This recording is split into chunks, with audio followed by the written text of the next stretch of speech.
Assalamualaikum warahmatullahi wabarakatuh. Berjumpa kembali dengan channel Pendopo. Saat ini agak larut malam, sudah pukul 11 sekitar bang ya, setengah 11 ya. Kami saat ini berada di warung Sabar Sejati, ya. Tepatnya di Pantura, di Desa Padandangan, Kecamatan Pasongsongan, Kabupaten Sumeneb, Madura. Memang kesibukan dari Bapak Agus Giganto selain kesibukan sehari-hari, selain beliau jadi Kepala SDN Panaungan 3 Kecamatan Pasongsongan, beliau adalah juga salah seorang budayawan dari Kota Keris Sumeneb. Baiklah pemirsa channel Pendopo bang, jangan lupa ya. Channel yang dibangun dalam suasana duka-duka ya.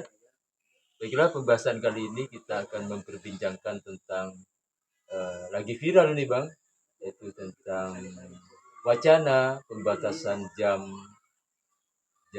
berjualan bagi toko Madura, toko kelontong Madura yang rata-rata itu berada di daerah Jawa, bahkan di daerah Papua, Bali, juga Kalimantan juga banyak toko Madura yang bukanya 24 jam bang. Dari dulu memang toko-toko kelontong Madura itu tidak mendapatkan dalam artian ketika ekspansi dari toko-toko retail besar yang di Madura tidak mendapatkan komentar-komentar miring dari masyarakat Madura. Tapi kali ini yang bukan diserang sih, cuma ada wacana memang ada pembatasan. Bagaimana tanggapan Bapak Agus Giganto dari wacana ini, bang? Silakan. Terima kasih atas waktunya. Ini mungkin kali kedua yang berjuang konten di warung Madura yang ada di Madura. Ya. Jadi bukan warung Madura yang ada di Jawa, tapi warung Madura yang ada di Madura. Iya. Tepatnya di warung Sabar Sejati ya. Sabar Sejati yang berada di Madura di Desa Padangangan, tepatnya di daerah Pantura. Jadi kalau kemarin konten kami yang membahas tentang wacana pembatasan itu di warung perbatasan antara Kecamatan Pasongsongan dan Pamekasan, Kabupaten Sumeneb dan Pamekasan ya. Kemarin juga berada di warung Madura yang ada di Madura. Jadi untuk kali kedua, kemarin konten kami di sini juga membahas tentang budaya bangsa, ya, peradaban sebelum zaman Islam, membahas di sini. Ya. Jadi kemarin telah kami bahas panjang lebar tentang wacana pembatasan jam waktu buka warung Madura tidak 24 jam lagi, tapi dikurangi berdasarkan keluhan dari para retail, ya.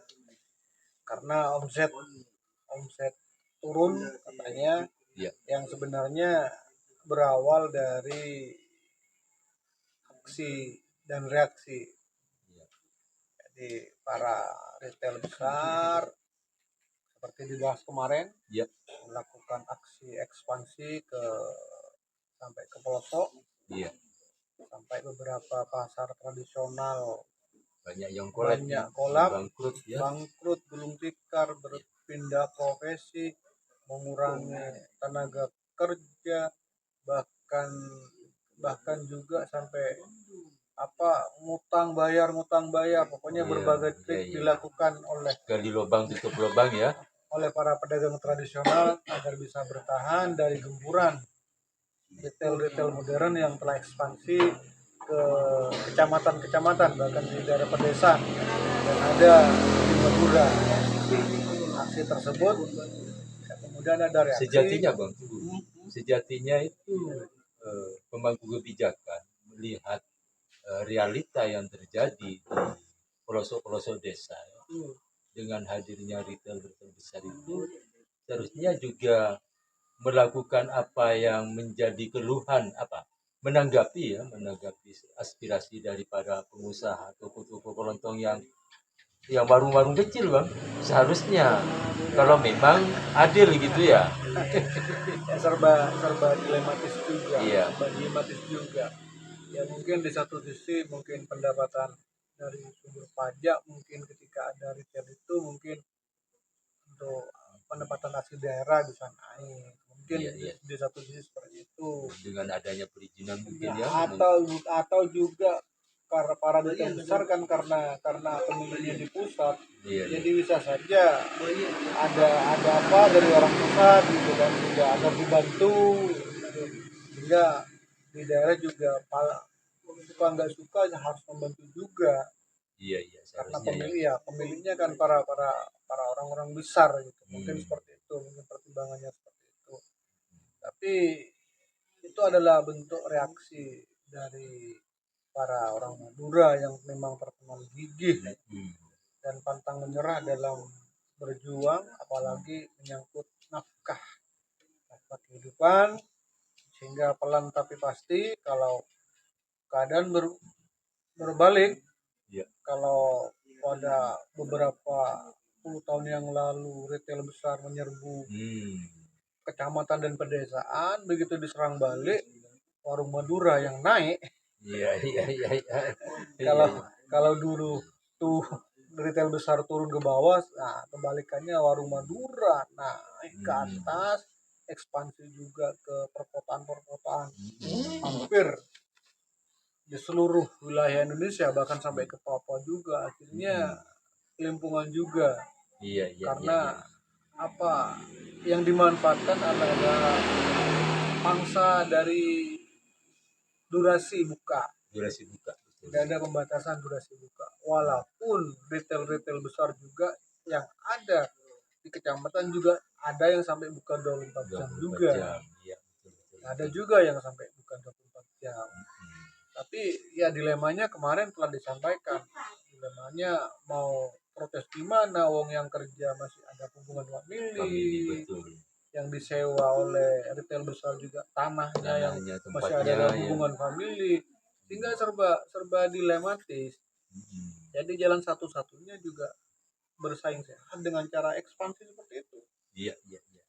Apalagi kekerabatan dari suku Madura, atau kita kenal istilah tanian lanceng, sehingga kompak, saling bau-membau, saling membantu. Antara sesama pedagang atau warung Madura di daerah Jawa atau di hampir di seluruh Indonesia nggak ada masalah. Nggak ada persaingan. Malah ada dari komentar-komentar dari netizen bahwa warung Madura itu cukup membantu dalam banyak hal ketika malam-malam toko-toko besar ya. Enggak, maksud saya ketika sesama warung Madura buka walaupun letaknya berdekatan itu tidak ada masalah. Betul. Bahkan tetap menjalin silaturahmi, bahkan ada persatuan para warung Madura di daerah. Ada komunitas-komunitas. Ada komunitasnya di kota-kota besar tersebut. Karena apa? Karena semboyan orang Madura bahwa rezeki itu tidak tertukar. Betul. Kita atau borok. Jadi usaha-usaha bahkan saling bau-bau, misalnya saling bantu-membantu. Ini pengalaman, misalnya pernah ipar saya pada waktu buka di daerah Jakarta, dia mengalami keracunan karena pakai obat serangga, kena hirup, jadi bantu turun semua. Iya. Padahal kalau dikatakan saingan memang saingan karena letaknya berdekatan, tapi begitu menyangkut kemanusiaan kompak, turun bantu sama kompak. Misalnya ada preman yang ganggu juga turun semua. Iya. Nah, ternyata dilema memang ketika dari satu sisi satu menteri jadi ingin adanya pembatasan kepada warung Madura atas durasi bukanya Menteri Perindustrian apa kalau tidak keliru waktu Iya, itu, iya, iya. satu sisi. Nah, perekonomian jadi, tapi di sisi lain Menteri UMKM, usaha mikro, kecil dan menengah, yaitu Bapak Teten Mas Duki, malah membela Iya, iya. warung-warung Madura. Mungkin ada kepentingan-kepentingan bisa Enggak, jadi Bang ya. ya dilema memang ya. Jadi kan kalau UMKM kan memang harus melindungi usaha kecil, Usaha mikro kecil, kan. betul. Sedangkan perindustrian yang dipikirkan kan usaha yang besar-besar, retail-retail besar. Jadi nampak memang Bertolak belakang ya, bertolak belakang antara dua menteri tersebut. Kita mungkin perspektif apa yang menjadi sudut pandang beliau-beliau kurang tahu juga. Tapi yang jelas ketika ditentang habis-habisan oleh termasuk juga para selebriti, para Iya. selebgram, para aktif-aktif di sosial media pada angkat bicara, termasuk siapa itu bang JBF apa itu, Iya. yang pengusaha itu, Pengusaha ya. yang sering mampir di TikTok, itu juga menolak. Karena apa? Karena keberadaan warung Madura ternyata sangat membantu. Nah, ternyata setelah semuanya akan bicara tentang manfaat keberadaan warung Madura, akhirnya wacana tersebut hilang begitu rupa gitu hilang begitu rupa. Apalagi pemerintah daerah membackup juga atas keberadaan warung Madura. Jadi misalnya orang Sumeneb, maka Pemda, pemerintah daerah Kabupaten Sumeneb juga membackup atas warung Madura atau orang-orang Madura yang ada di daerah Jawa tersebut yang bekerja di daerah kota-kota besar. Jadi semua kepala daerah, kepala pemerintahan yang ada di Pulau Madura ternyata membackup semua kan warganya yang memang cari nafkah di perantauan. Iya. Akhirnya wacana tersebut karena reaksinya sangat keras dari masyarakat, tidak diberlakukan wacana tersebut. Nah, terjadi sekarang ada selentingan juga, ada kabar juga. Kabar terbaru mungkin. Kabar terbaru ya. Kabar terbaru ternyata Aperindo, Asosiasi Peritel Indonesia, jadi gabungan dari pengusaha retail, itu mempermasalahkan keputusan Dirjen Migas, yaitu tentang keselamatan. Keselamatan yaitu keputusan Dirjen Migas, keputusannya nomor 289 tahun 2018, bahwa siapa saja yang menjual bahan yang mudah meledak seperti LPG maka diharuskan ada tabung pemadam kebakaran di situ. Itu nampaknya jadi sarannya agar warung Madura diperketat ketika menjual gas LPG. Ini wacana yang jadi dari satu pintu masuk sudah tidak bisa, ternyata jadi ada pembatasan penjualan gas LPG dari jam durasi 4 jam sudah tidak bisa untuk membackup atau mengcover gitu ya. Jadi mengambil itu jadi sudut pandang peraturan Dirjen itu bahwa dari sisi keamanan.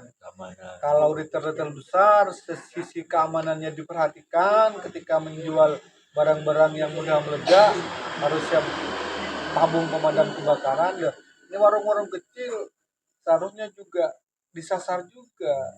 Jadi sebelum menjual gas LPG maka kelengkapannya juga harus dipenuhi. Nah, itu sehingga paling tidak ketika tabung LPG dibatasi otomatis juga mau tidak mau pasti omset juga turun ya. Karena LPG sekarang sudah menjadi bahan kebutuhan pokok juga, apalagi di kota-kota besar. Jadi itu yang sekarang dipermasalahkan oleh Perindo, ya Perindo ya, Perindo ya. Asosiasi Peritel Indonesia. Jadi repot juga jika diberlakukan seperti itu, Mm-mm. termasuk karena apa? Karena jangankan warung yang buka di tepi jalan, warung-warung kecil yang buka, warung-warung sampai di kampung-kampung, warung-warung perumahan itu juga jual Jual gas. gas, betul. Dengan cara apa? Dengan cara dia kulaan di pusat grosirnya, agen pengikutnya, kemudian dia bawa sendiri pulang ke ganggangnya, ke rumahnya, Kecil ya. iya toko-toko perumahan di perumahannya, dia jual di situ. Apakah toko-toko kecil yang ada di gang-gang kecil di kampung-kampung juga diharuskan punya pemadam kebakaran seperti itu? Itu kan Iya, iya. itu kan repot juga. Kayak saya beli gas bukan langsung ke agen Iya, pengecer, iya, iya. tapi di tetangga saya yang Di jaraknya warung-warung iya kecil orang gitu kecil ya. yang tetangga yang jaraknya ada yang 20 meter, Hmm. belinya di situ, nukarin gas, tabungnya dikasih, ngasih uang beli tabung, beli gas di situ. Apakah harus juga punya tabung gas yang atau tabung pemadam kebakaran yang harganya Ratusan ribu mungkin. bukan ratusan ribu sampai jutaan Jutaan juga, gitu Bang. ya. Iya kan hal-hal yang lucu sehingga mau tidak mau ketika itu diberlakukan otomatis Hmm. nggak akan jualan Udah akan jualan lagi karena warung-warung untungnya kecil. nggak bisa Menutupi untuk nutup beli tabung beli tabung itu, tabung pemadam tabung itu. pemadam kebakaran. Nah, ya kan apalagi nanti terang tabung gas dipermasalahkan, pindah lagi kepada bensin eceran. Kira Padahal kan sepanjang jalan banyak para pengejar itu. Apakah memang harus menyediakan tabung gas juga, tabung pemadam juga? pemadam juga ya. Seperti di sini juga jual eceran. Iya rata-rata jual eceran. Karena apa? Karena habisnya bensin kan nggak ngasih tahu mati di Iya, mana. betul, betul. Jadi apalagi mati habis bensin apa harus ke SPBU? Itu sementaranya masih Sementara SPBU jaraknya jauh-jauh, adanya di perkotaan. Di jalan sampai puluhan kilometer baru ada SPBU. Jadi dengan adanya warung pengecer bensin di tepi jalan itu sangat membantu. Apakah itu juga diharuskan? Jadi diharuskan memiliki tabung pemadam pemadam kebakaran. kebakaran kan mengingat barang yang dijual adalah barang yang mudah terbakar, barang yang berbahaya. Kan repot juga. Apakah dari sudut pandang Bapak Agus itu ketika hal ini diberlakukan, apakah tidak akan merepotkan pemerintah juga, BUMN gitu ya? Ya, pasti ada efek domino, Bang. Pasti Iya, ada iya. efek domino. Hmm. Jadi pasti ada efek. Paling tidak sebenarnya ya ketika aturan memang benar ada aturan, tapi di atas aturan kan masih ada beberapa Kebijakan. asalkan bisa diminimalisir, misalnya Iya, iya. jual bensin, misalnya caranya jual agar bensin tersebut tidak mudah terbakar kan tentunya penjual sudah tahu, Iya, iya. sudah bisa mengantisipasi. Masa dia mau jual sampai taruhan rumahnya warungnya akan terbakar kan tidak, pasti dia sudah punya kiat-kiat khusus, pengalaman yang telah dialami, jadi sehingga pengalaman tersebut bisa meminimalisir agar tidak terbakar. Iya. Bahkan yang sering terjadi yang sering saya lihat di berita-berita justru SPBU pula yang sering terbakar, sedangkan bensin pengecer jarang terbakar. SPBU yang sering terbakar di SPBU. Kadang-kadang ya kan HP-nya nyala terbakar, kadang-kadang ada konsleting mobilnya waktu isi bensin di SPBU terbakar. Tapi kalau rata-rata di Eceran gitu ya. tidak pernah terjadi seperti itu. Tidak pernah terjadi seperti itu. Jadi mungkin sikap dewasa, sikap bijak, sikap ngomong dari pemangku kebijakan dibutuhkan agar suasana yang sudah agak mulai kondusif ini tidak bergolak kembali dengan dengan bermodalkan aturan-aturan yang notabene sebelumnya tidak ada masalah. Sebenarnya kegaduhan ya, penciptaan kegaduhan semacam ini sejatinya memang tidak perlu ada gitu ya, ketika saling serang. Tapi saya kira kalau toko-toko kelontong itu tidak ada niatan untuk menyerang retail-retail besar, Bang. Tidak ada niatan dari gitu. segi modal nggak mampu. Tidak mampu untuk menyaingi mereka gitu Tidak ya. mampu. Makanya dengan bukanya warung-warung Madura yang 24 jam itu mengambil kesempatan waktu-waktu tutupnya gitu ya, tutupnya Jadi retail ketika besar. retail besar tutup sampai jam 10, jadi dari jam 10 ke atas mereka-mereka yang mungkin butuh itulah yang dilayani butuh. Iya, Itu jadi kesempatan itu, celah pasar itu yang dimasuki oleh para warung Madura. Nah, di Madura sendiri celah itu sangat sempit karena kehidupan malam tidak ada. Hampir tidak ada kan di pedesaan kan, di kecamatan. Nah, kalau di kota-kota besar, ruang kehidupan malam terbuka lebar.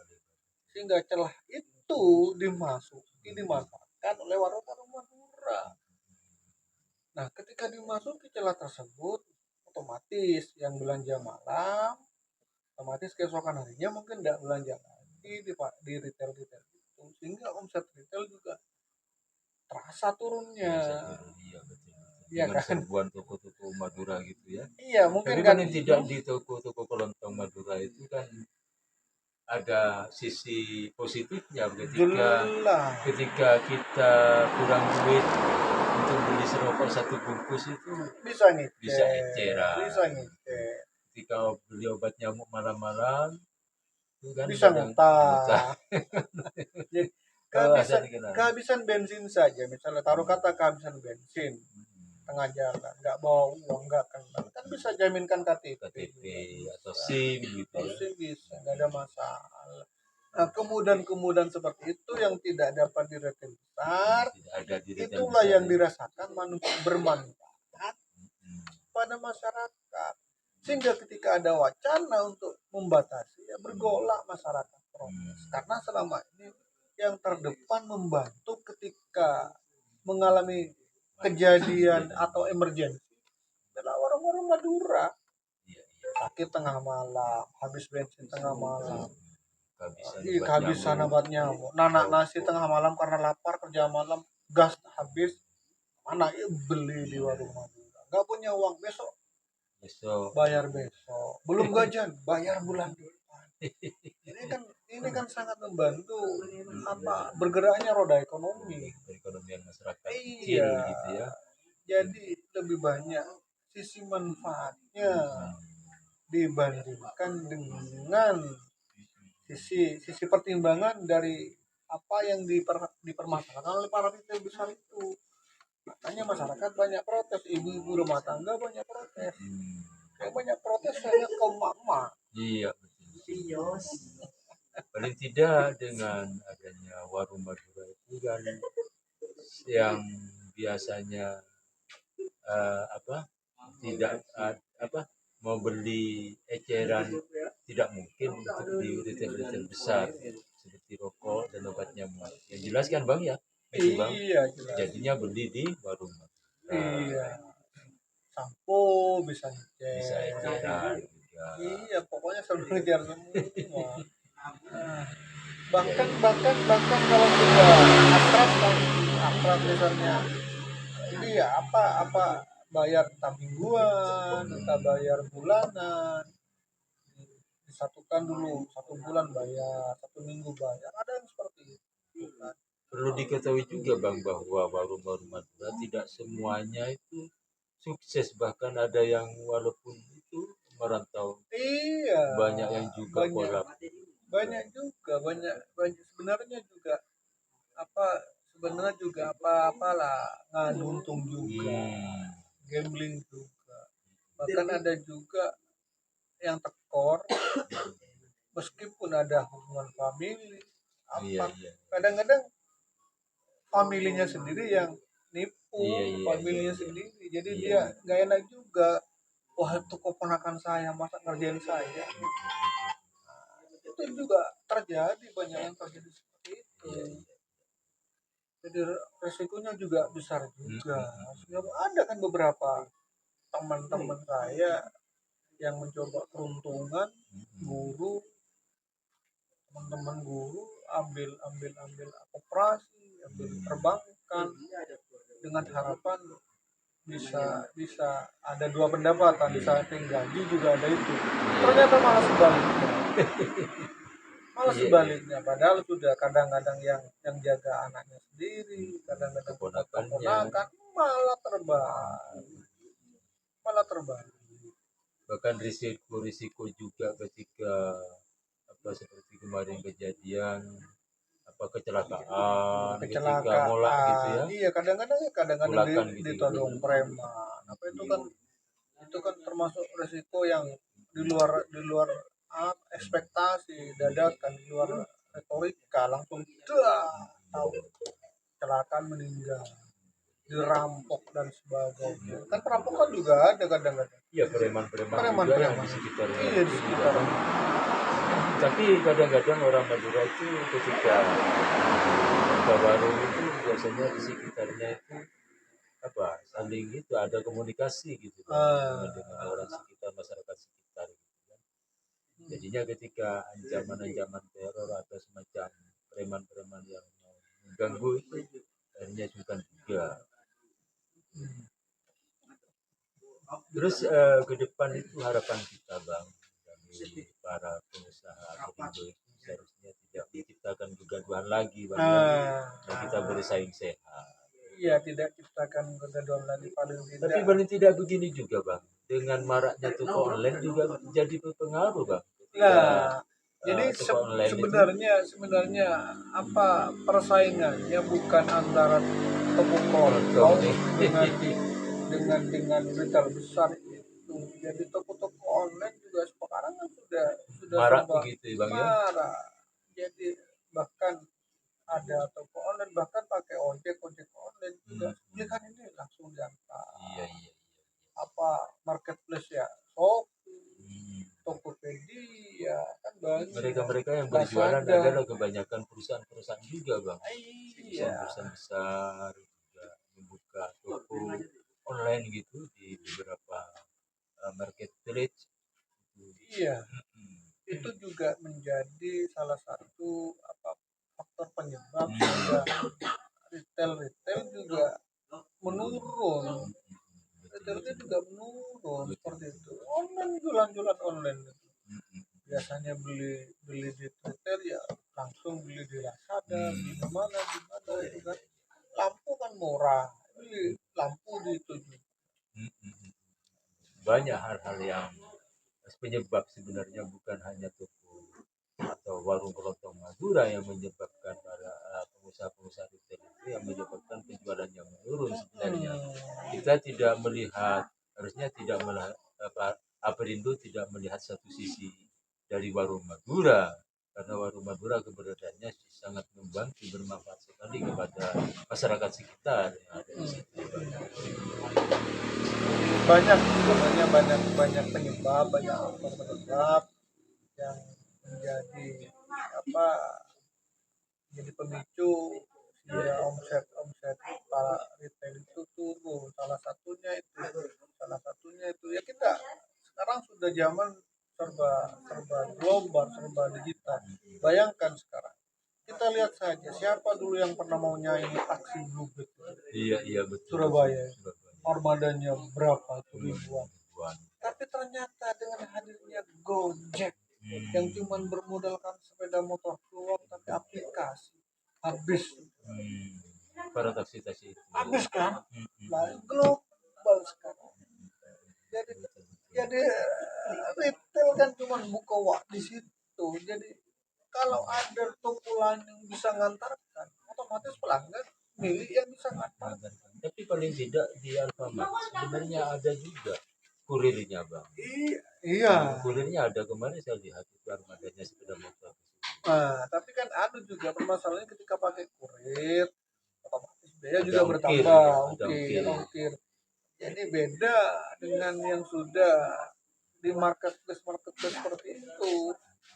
Dia kan langsung ngantarkan, nggak pakai pakai karyawan-karyawan yang Iya, lain. iya, iya.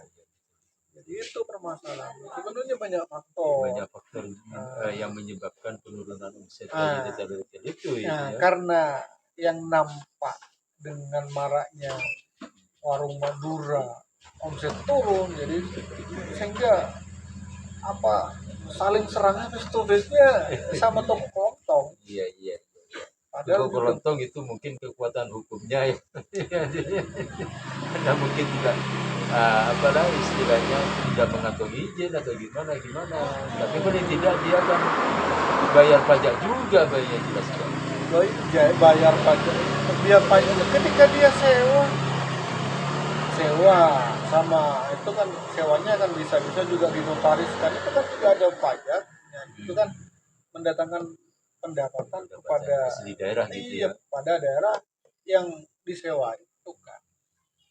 Jadi sebenarnya jika bijak ya janganlah mempermasalahkan hal-hal yang sudah kondusif. Jadi menciptakan kegaduhan gitu jadi ya. biarkanlah hukum, ya, kembalikan kepada hukum pasar lah. Ketika asas kebermanfaatannya dirasakan masyarakat ya sudah. Iya. Ketika asas kebermanfaatannya tidak ada, jangan dibeli, itu sudah bangkrut sendiri. Tapi paling tidak retail besar yang di luar negeri juga di Indonesia juga banyak yang tutup bang. Loh, Kemarin seperti retail dari Inggris bukan gitu ya. Dengan hadirnya kemarin saja kan apa Sarina iya. Sarina besar itu kan habis, matahari banyak yang habis, jajan banyak yang habis, diserbu toko-toko online. Apakah harus di stop toko online? Kemarin kan TikTok juga ternyata buka lah. Kenapa? Karena toko online itu juga kadang-kadang kerjasama dengan home industry yang ada kecil-kecil di sentra-sentra industri. Iya kan? Iya. Jadi dia cuma menyediakan aplikasi marketplace-nya, aplikasinya, sedangkan kulakannya di home industry. Iya. Ini toko juga, tapi sebenarnya toko apa kan lah, toko maya. Iya kan, toko maya kan transaksinya di dunia maya. Kalau retail kan transaksi langsung, ketemu langsung, dan itu di dunia maya transaksinya. Makanya sangat kurang efisien. Karena transaksinya menggunakan maya, jadi terus ada pembayarannya juga lewat virtual akun, lewat transfer, kadang-kadang COD. bayar di tempat gitu ya. Itu kan, jadi kan sekarang definisi pasar saja sudah berubah. Pada waktu saya sekolah, pasar adalah tempat bertemunya penjual dan pembeli sehingga ada kesepakatan kerja. Sekarang ketika pasar maya, dunia toko online, apakah pembeli dan penjual ketemu? Kan tidak ketemu, tapi transaksi terjadi. Jadi dengan globalisasi dan pengetahuan, banyak definisi yang sudah berubah sekarang. Termasuk persaingannya juga sudah berubah global sekarang kan. Nah itu tadi taksi itu tadi. Jadi taksi digempur aplikasi Gojek yang tidak punya armada, cuman punya sepeda motor butut, masuk aplikasi udah pakai jaket habis dah. Iya. Bahkan kan, mobil-mobil yang itu pribadi itu kan kadang-kadang banyak juga ya. Ya terus ya sebenarnya juga katakanlah di kabupaten kita, para bang beca kan sudah tersisih juga dengan adanya Gojek di Sumeneb itu kan. Biasanya abang becak yang ngantarin dari ini sekian 20.000 pakai Gojek, pakai aplikasi, panggil datang cuma berapa ribu. Mereka kan tukang becak lebih mahal dua kali lipat harga. Tapi abang becak kan udah banyak yang tergusur juga. Jadi mau tidak mau memang seperti itu. Hukum pasar seperti itu. Apakah nanti tukang Gojek atau apa dan semacamnya itu harus di stop di Sumeneb kan biar tukang becaknya kan tidak rasanya hil yang mustahil gitu ya. Tidak bisa juga. Ya mungkin juga nanti ternyata mengapa maksud itu karena masih ada pertimbangan kemanusiaan. Jadi di mana para abang becak itu nunggu penumpang, ya di situ Gojek gak masuk di situ. itu, Iya, iya, iya. memberikan ruang kepada para Bang Wicca untuk mencari pelanggannya juga. Iya, iya. Mungkin untuk rentang jauh Bang Mul pakai Gojek, untuk rentang yang dekat-dekat Abang Wicca. Jadi sebenarnya ketika komunikasi sudah baik, berjalan dengan apa natural apa adanya, nggak ada masalah sebenarnya. Memang situasi dan kondisinya sekarang untuk hari ini bulan berapa sekarang Bang? April, Mei, Mei, Mei tanggal berapa ini sekarang? 9. 9 ya, tanggal 9. Jadi suasananya untuk kembali ke LPG, sekarang masyarakat rupanya agak kesulitan juga Bang. Harganya juga kemarin itu harga LPG 3 kg itu 18.000. Tadi siang saya beli di Pasongsongan, bukan di warung-warung kecil lagi, di Pasongsongan harganya 22.000. Nah, Naik sudah. iya naik. Itu faktor naiknya itu mungkin bisa saja karena suplai apa pengiriman lambat, itu juga bisa. Apakah Oh, mungkin ada kaitannya dengan apa wacana untuk memberlakukan warung itu harus mempunyai apa tabung pemadam kebakaran? enggak juga, Enggak juga ya. enggak juga. Ya, saya Enggak kira juga ya. mungkin karena faktor-faktor keterlambatan. Atau memang ada yang memanfaatkan Bang situasi itu kan? Ya, Bisa jadi tidak kan? terlalu kemungkinan Tidak kan. mungkin Biasanya ada. kita kan seperti itu kan. Iya. Begitu BBM mau naik, biasanya Harga-harga sembako iya, naik ya. enggak. Kadang-kadang kan habis Oh BBM ya dulu kan, di stoknya stok ya. dulu kan. Iya. Masyarakat kita memang begitu Bang Ada, ya. aduh Bang, saya melihat ini tapi bukan retail besar yang saya lihat. Iya. Saya lihat langsung kan. Ada mitra sebenarnya. Sebenarnya ini kalau diterapkan di kota besar juga bisa. Yang ada retail besar. Kan di Pasongsongan juga ada retail tapi lokal kan. Lokal. Dan ternyata di lokal. depannya itu ada warung yang buka 24 jam. Dan ternyata orang kecil itu kulakannya ke retail itu. Oh, gitu. Iya kan? Kulakannya. Setelah itu retail jual 24 jam. Ini kan sebenarnya bagus. Kerjasama gitu. seperti itu. Betul ya di Iya, Pasongsongan di juga Pasongsongan begitu itu ya. kan, iya kan Di depannya di ada. depan Sidogiru itu kan Ada ada warung-warung juga. ada warung yang buka 24 jam. Ternyata kulakannya saya lihat dia kulakan ke retail. Setelah itu dijual lagi di situ. Iya, iya, iya. Kan sebenarnya kalau komunikasi baik bisa seperti itu. Bisa saja kan warung-warung kelontong Madura itu jalan apa komunikasi yang baik. Nanti kalau beli di retail kami, nanti ada diskon gini.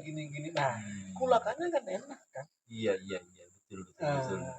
Kulakannya ke retail besar itu, kemudian jualnya di kelontongan. Ada serius terus. Betul. Seperti misalnya ketika kita di SPBU yang ada di Madura, mungkin di Jawa ya, banyak juga warung-warung yang di dekatnya SPBU itu menjual eceran, Bang. Nah, iya bisa seperti itu kan? Iya, banyak kan? Bisa, iya. Jadi Kan kulakannya ke SPBU. SPBU, yang jual eceran. Iya. Pangsa pasar yang dinanti adalah apa? Pangsa Setelah pasar tutupnya. bukan. Kebanyakan nggak ada penumpang yang nggak bisa ngantri. Oh iya. Karena keburu kenapa? Iya. Jadi dia langsung potong kupas beli eceran, walaupun harganya agak mahal sedikit. Ketimbang ngantri. Itu si eceran dia ngantri duluan. Betul. pada waktu datang malam ngantri duluan. Ya seperti itu sebenarnya. Ini kan ketika ada wacana-wacana yang menurut saya dalam tanda kutip kegaduhan, sejatinya memang tidak perlu terjadi, Bang. Ya. Karena apapun namanya persaingan itu wajar. Selama persaingan kalau sehat. kita tidak mau disaingi ya bagaimana lagi kita mau jadi besar gitu kan. Ya, tapi katakanlah pasti ada formula khusus yang bisa jadi jalan tengah antar keduanya. Kan tadi itu kan buktinya apa? pengecer bensin sama SPBU nggak ada saingan. Iya, iya. Besar kadang-kadang ketika ketika uang kembalian nggak cukup, ya SPBU-nya nukar ke pengecer. Iya, Lah, betul, jadi betul. mengapa SPBU besar yang notabene modalnya miliaran bisa menjalin formula dengan para pengecer yang cuma modal botol. Ini retail besar kan sesungguhnya bisa niru juga seperti itu. Iya, iya. Seharusnya memang harus begitu.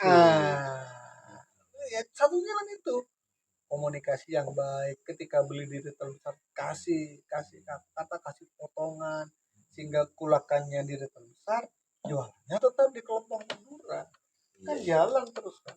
iya, iya. Sangat seru sekali perbincangan kita kali ini, Bang. Lagi viral ini perbincangan tentang toko-toko Madura yang rencananya akan dibatasi jam berjualannya. Karena Bahkan konten-konten iya, kemarin paling paling banyak paling yang banyak, nonton iya, iya, kelontong iya. ini. Kalau toko kelontong Madura yang ada di luar Madura gitu Iya, ya. Tapi banyak juga toko-toko kelontong orang Madura yang jualan di Madura juga. Madura. Misalnya kepulauan-kepulauan itu, Bang, warga-warga kepulauan yang jualan Jualannya di di kota kota kabupaten. kabupaten, Banyak daratan sudah, iya, istilahnya ya. banyak sekarang sudah. Banyak sekarang sudah. Bahkan sekarang rata-rata di Pantura sudah banyak toko yang buka 24 jam. Akhirnya juga membangkitkan minat warga-warga sekitar yang dulunya tidak ada toko, dengan hadirnya toko kelontong dari pendatang walaupun sama-sama Madura, itu akhirnya juga buka minat, itu buka juga. Iya, ketika ada toko kelontong di situ, otomatis udah rame-rame, otomatis ada juga yang buka kuliner di sekitarnya. Ya, Itu betul, kan betul, Bang. efek domino nanti kan. Jadi Betul, ekonomi betul. tambah bergerak kan. Oh, ini toko kelontong rame. Coba saya peruntungan jual bakso dekatnya. Misalnya di Pasosokan juga, Bang. Kan sudah rame. Sudah ramai di Kuliner-kuliner dekat-dekat iya dekat. toko-toko retail itu, Iya. Bang. Kuliner sudah. Iya, sudah ramai. Apalagi di Ambuntan tambah Apalagi rame. di Ambuntan tambah ramai, memang kulinernya sudah mulai dulu sudah marak gitu ya. Demikian pemirsa Pendopo, channel Pendopo, perbincangan kami dengan Bapak Agus Sugiarto. Mungkin kita akan sambung lagi karena ini sudah larut malam, Bang. Terima kasih kepada para pemirsa channel Pendopo, Bang. Semoga konten-konten kita ini nanti bisa bermanfaat, bisa menjadi bahan kajian, bisa menjadi semacam solusi yang terbaik dari perseteruan, mungkin saya bilang dalam tanda kutip ya. Tapi sebenarnya toko-toko kelontong Madura itu tidak punya tidak punya keinginan, wong semboyan orang Madura di mana langit bumi dipijak, di situ langit dijunjung kan. Moral dan etika tetap didahulukan. Artinya walaupun di dekat SPBU, orang Madura tetap survive jualan ecehan bensin. Lucu memang. Karena itu demikian akhirul kalam, kurang lebihnya saya mohon maaf. Tapi sebelumnya tetap kita harapkan subscribe dari pemirsa. Ya, mohon dukungan subscribe ini, karena sampai saat ini kami masih tidak memenuhi kuota untuk subscribe-nya, sedangkan untuk jam tayang sudah terlampaui. Harapannya apa, ketika kami bisa monet, paling tidak kami juga bisa memberikan fasilitas yang lebih baik gitu, Bang, baik lagi. Mungkin kita akan mendatangkan pakar-pakar juga, Bang, sesuai dengan tema pembahasan kita. Tapi untuk saat ini memang ala kadarnya kita juga paling ke kafe itu atau ke warung kita minumnya kopi saja gitu. Bukan dengan makanan gitu, Bang, ya. Demikian akhirul kalam, wallahul muwaffiq ila aqwamit thoriq. Assalamualaikum warahmatullahi wabarakatuh.